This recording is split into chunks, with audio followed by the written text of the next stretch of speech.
మరాళి మందగమన.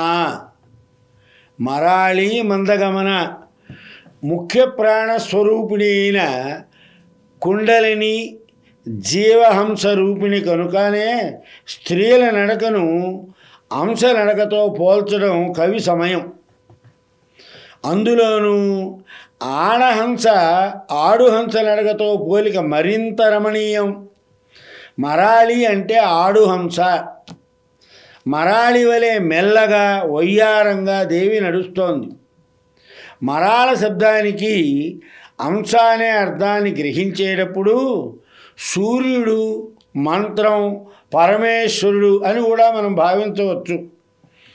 రజస్తమో గుణాల వలె తీవ్ర గమనం కాక శుద్ధ సాత్విక స్వరూపిణి అయినటువంటి పరమేశ్వరి మెల్లని నడకలగలది. సద్వివేక చాతుర్యాన్ని ప్రసాదించి ఆత్మస్వరూపాన్ని గుర్తింపజేసి దివ్య జ్ఞానాన్ని దేవి మందగమనం ద్వారా అనుగ్రహిస్తుంది. మూలాధారం నుండి బ్రహ్మరంధ్రం వరకు మెల్లని నడకగలది అని కూడా మనం భావించవచ్చు.